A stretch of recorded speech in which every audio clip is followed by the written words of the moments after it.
walk with me. The wicked have laid snare for me, yet I erred not from thy precepts. Thy testimony have I taken as an heritage forever, for they are a rejoicing of my heart.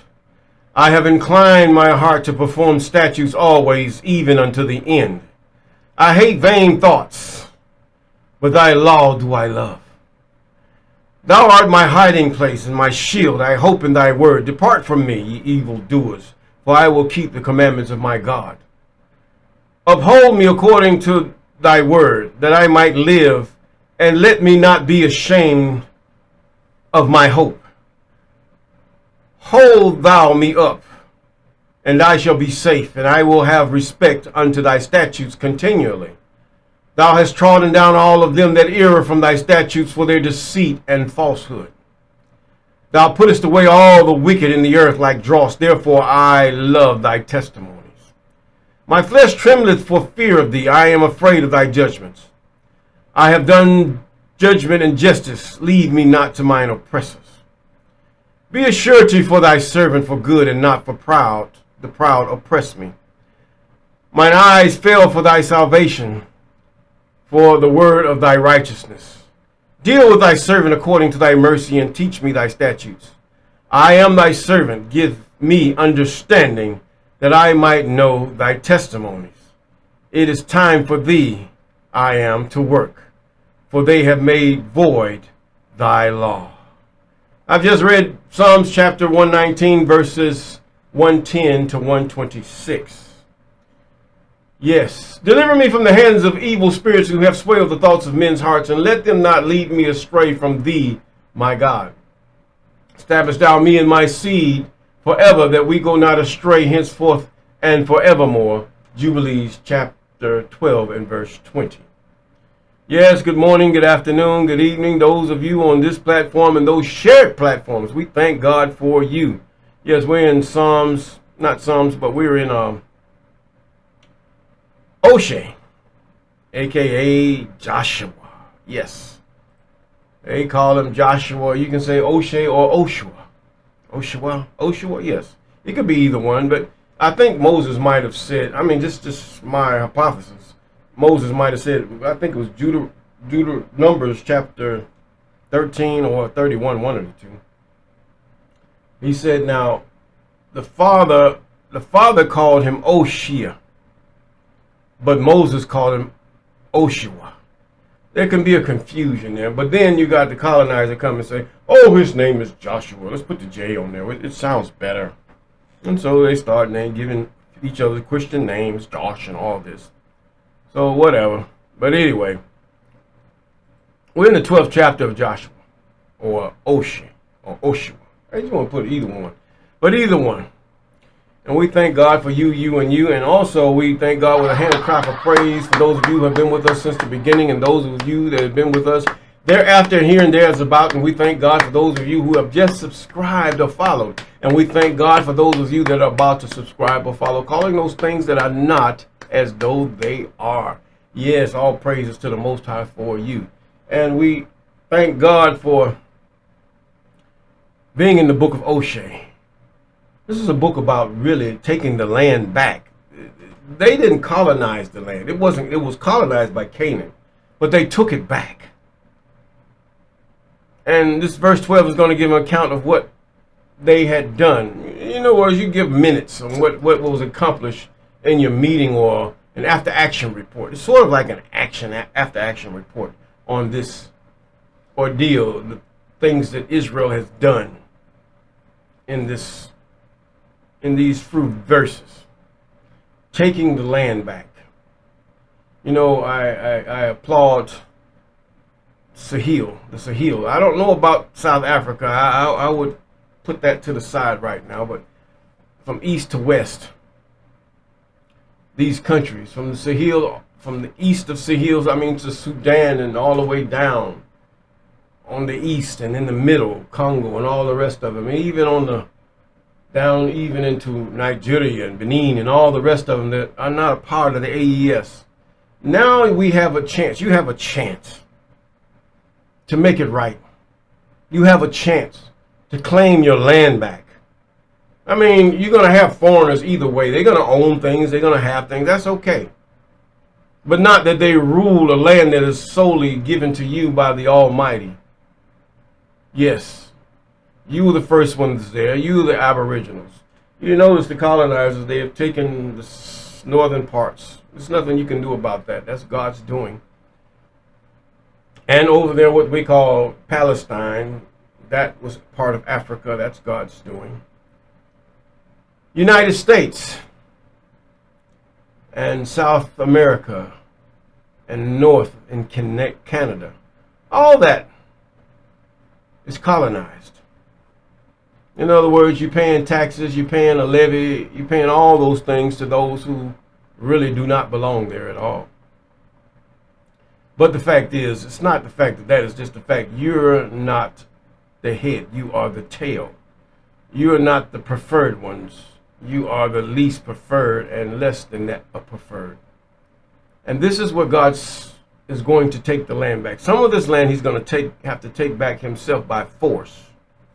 Because many of us, we do not have the heart to do so, and we do not have the capabilities to do so, even the capabilities of our confidence in God to do it. We do not have the thing to seek God, to call on him, to ask him, give us our land back. Then we have those who have been so far gone, their minds are so corrupted that the only way, the crime that they do and the things that they have going on, the only way you can even come with a society that is pleasing to God is they have to be deleted. Period. It's okay about the stranger being there, but you being the one who righteously rules is the point. Now, let's get to the point. Now, these are the kings of the land which the children of Israel smote. Now, he's giving you an itinerary of what happened. This is the after action report. And possessed their land on the other side of Jordan toward the rising of the sun. That would be the east. In other words, you see, if you look on Google Maps, you could see Jordan, or should I say the river Jordan. It sort of goes from east to west. Sort of, northerly, southerly directions like that. But either way, east to west. Now, toward the rising of the sun from the river Arnon unto the Mount Hermon and all the plains on the east. He's talking about toward the Euphrates, toward the river Euphrates. Now, Sihon, king of the Amorites, who dwelt in Heshbon, ruled from Aor, even which is upon the bank of the river of Arnon, from the middle of the river, and from the half Gilead, even unto the river of Jabbok, which is the border of the children of Ammon.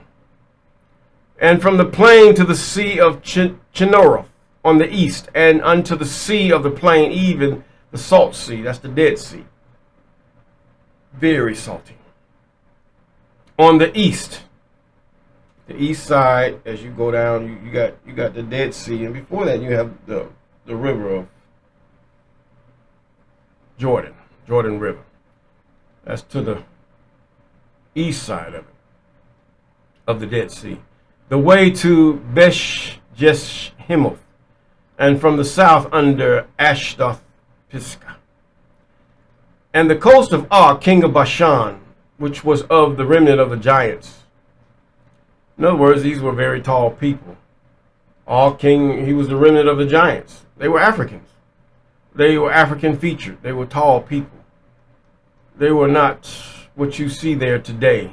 And the land did not look nowhere like what you see today. The land is very much cursed to be desert-like land right now, until the Most High takes it over. See, these lands, including the U.S. and South America, all these lands is going to have to be reclaimed by the Most High.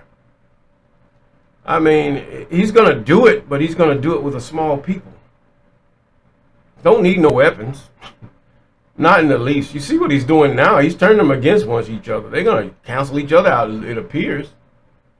But this is what God is doing. You don't have to worry about that.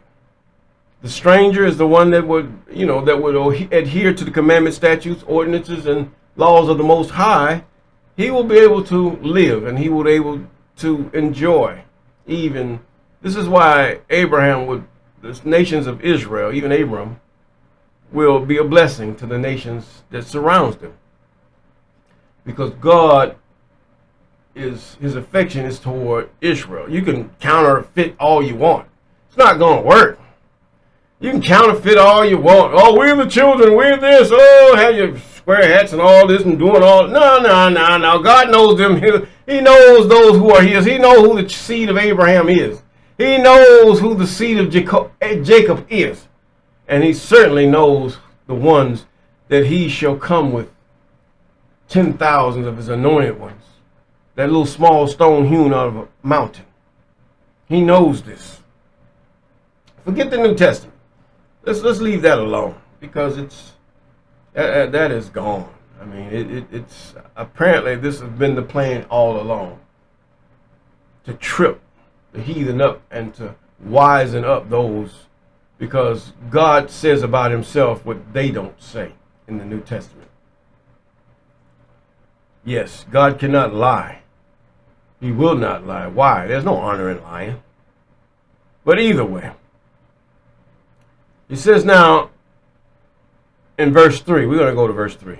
And from the plain of the sea of Chinnereth on the east, and unto the sea of the plain, even the salt sea on the east, by the way of Jeshimoth, and from the south under Ashdoth Pisgah, and the coast of Og, king of Bashan, which was the remnant of the giants that dwelt at Ashtaroth and Edrei, and reigned in Mount Hermon and in Scala and in all Bashan unto the border of the Geshurites, and the Maccathites,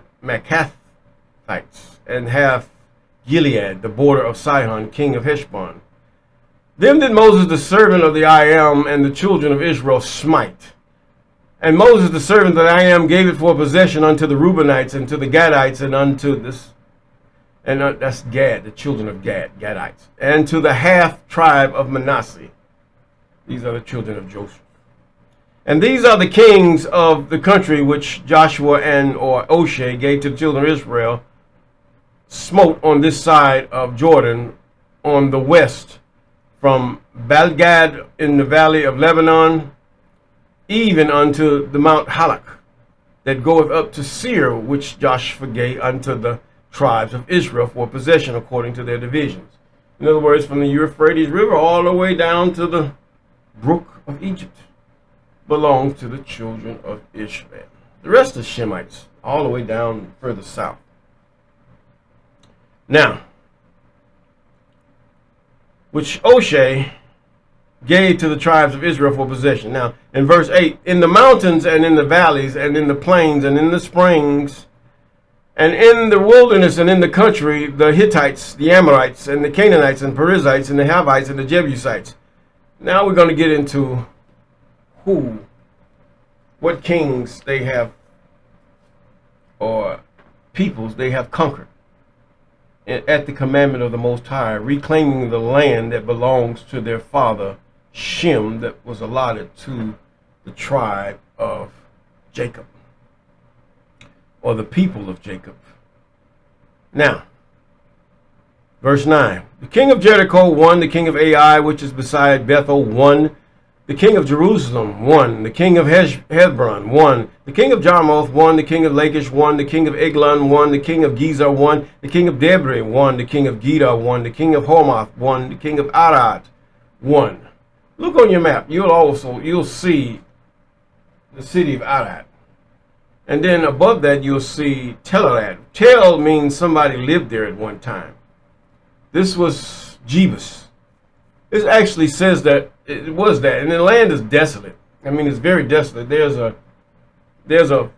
crops. There's a farm over there, but it's basically desolate and desert. The people will not go and try to rebuild Telarad. They will not do it because it's cursed. Even as God has said, it will be desolate. That's it. Nothing there. Now, that other Jerusalem is another type of Jerusalem. I haven't even got to that yet. As far as really, I know the brother in I search and I type in the real Jerusalem, and this brother, he talks about it, how that there are really two Jerusalems. One was the city of David, and where the temple and all that stuff was, the temple, Solomon's or whatever temple there is over there. Bethlehem was not too far, but where you got Bethlehem and Jerusalem now is a big lie. It's a farce. Now, that is the part that's wrong. And the brother puts it on, and he compares it with Scripture, compares it with the description they give even in the book of Kings and Chronicles and all the rest of them, and it matches. He points to it, points to the different events that happen there, and how the one who's writing in these books describes it, and it's there. But yet you go to the Jerusalem, they try, but Jerusalem is surrounded by mountains, not on a mountain. Come on here. Now, you look at Tel Arad, it's surrounded by mountains. Just to give you a glimpse. This is something really, and this here genealogy, or the things that they have conquered. This genealogy they have conquered. It's just showing that how God has been with them. These people really outnumbered them, but God has blessed them with strength, stamina, and plus God have done a lot of it himself by allowing his angels to throw stones and hails upon them and crush their skulls. Oh, you're so sadistic. No, I'm not. God is righteous. And that these were a people that were pagan. They worship devils. Because if you worship an idol, even your Jesus, you worship some kind of devil.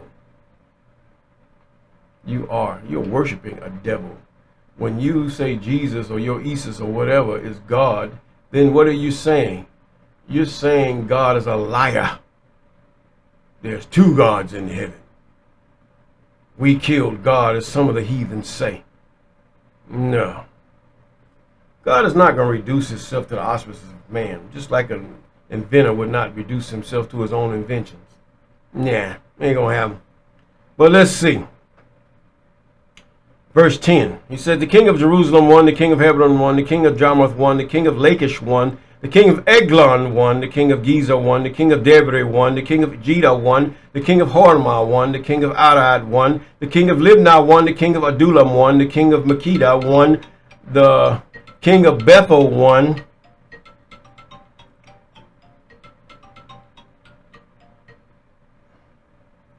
yes, the king of Bethel won. I had to stop that phone. Sometimes phone gets to going and you have to won, and the king of Tupua won, the king of Hefer won, the king of Aphek won, and the king of Lashrod won, and the king of Madon won, and the king of Hazar won, the king of Shimron Miron, I might have messed that word up, won, the king of Aksaph won, the king of Tanakh won, the king of Megiddo won, the king of Kadesh won, the king of Joachim of Carmel won. That's where you saw Elijah. If you read the story about Elijah and the prophets of Baal on Mount Carmel, where Elijah even poured water on his offering, and still God licked all. He sent the fire, and the fire licked all his offering up, because that was exalting the Most High. God loves to be exalted. Wouldn't you? If you created something, you want to be exalted. You want to be part of it. But we want this artificial exalting of those who's supposed to be exalting the Most High. Man wants to be the God. He wants to be the big cheese. Well, you make your own invention. You make your own people or whatever. Stop stealing God's people. They ain't yours, or any human being for that reason. You go lord yourself over some rocks or steal robots or something. Oh, excuse me. Let me get this right.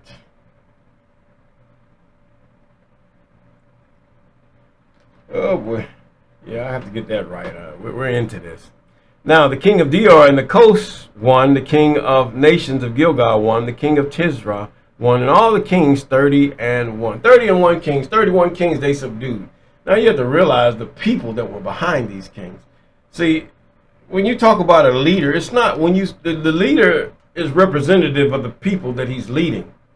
Just like you can say Burkina Faso when you remember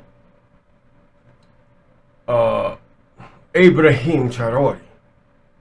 The fact is he is the one in the forefront looking at this thing. But the fact is now here we go again. There are generals, there are MPs, there are governors, there are all behind us that we see. This makes up Burkina Faso, the man. This is like one person working all together. Maybe their names are not pushed toward the public as far as a world or global thing, but amongst each other they know where the honor lies, and that's to the people. Yes. Even God in his own, majesty and unlimited power and might, hearkened to his own people, and that they were so rebellious. They said unto Samuel, give us a king like the other nation. And Samuel was angry. Don't you have a king worthy, even your God? But they knew God was powerful. They knew God was over the children of Israel. But what happened? God talked to Samuel. He said, Samuel, do as they say. We're going to do this. God already knew this was going to happen. He said, they don't reject you. They didn't reject Moses. They didn't reject none of it. They reject God. They reject the Creator. They reject the I am. Sanini Nanini. They rejected him for a man. See, this is the essence of your Isis. You reject God for a man. I don't care how he was born or how he was prophesied. You rejected God for a man. And you lifted this man higher than God. Even Nebuchadnezzar even thought of himself higher than God. Until a hand came to him, to kill you first. And he was sentenced to being that of less than a dog. When you choose Jesus, you say, oh, I choose peace. I have so much in common. I'm free. No, you're free. You're not free. You're bound. You're a slave. This was put there for your downfall. There is only one God. Regardless of what he said, I don't worship idols. No, you worship the man. You get down on your knees crying to Jesus, rejoicing to Jesus. But what about the God that's been here forever? He's been here ever since the book of Enoch and all the way down, even into the 400 years he was with you. And now here you reduce God to nothing. This is what we should cry and weep about. But I get a good feeling from Jesus. So do they do from Michael Jackson and all the other ones. They get a good feeling from R. Kelly. Some of them fall out when they see him.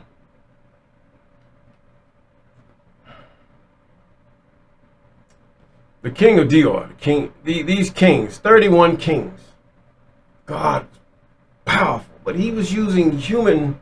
He could have just done it in one swipe. But he wanted the humans to see that I'm for you. Just do as I ask you to do. I'm for you. I got you. But you don't want to obey the commandment, just the 10 commandments.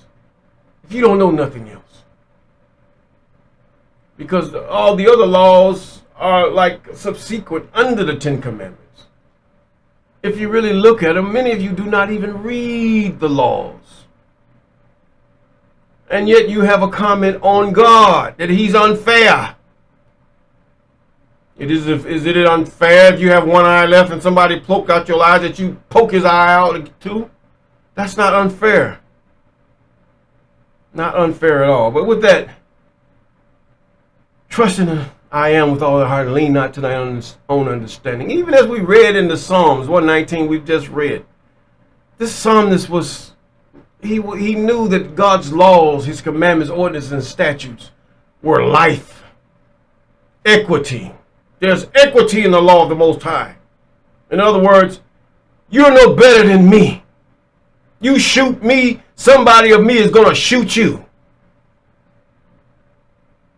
You demise me, somebody in me is going to demise you. Look at the part where the Levite priest and his concubine, she was met with some men of Baal. And next thing you know, I'm just going to leave you alone with this one. All of a sudden, see, they were one and one for all. I mean, they raped her all night long, and then he was just so devastated. He said, well, I need help. I need something for this here.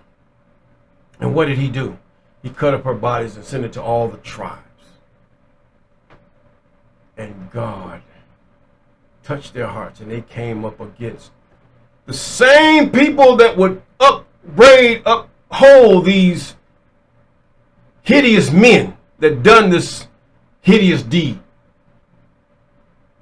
He wasn't lying like your colonizer women might have lied and got people like Emmett Till demised and killed, and many others like him. Got Black Wall Street torn down because she lied.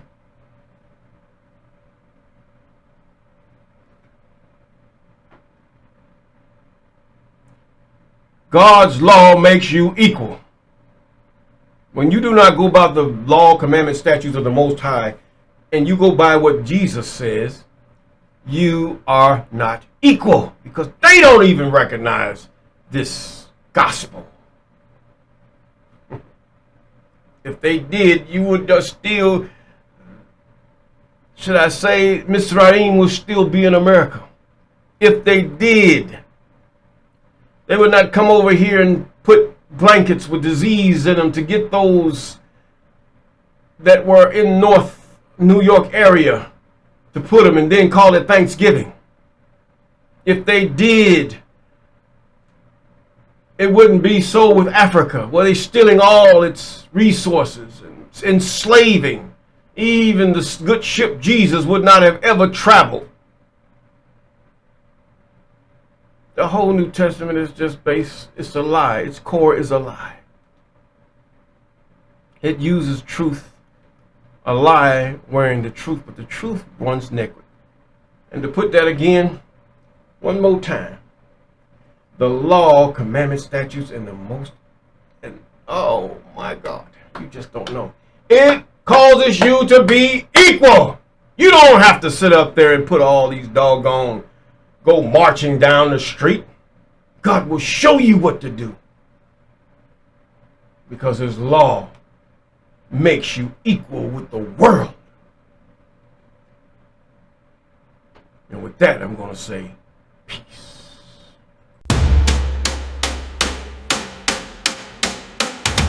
Walk with me.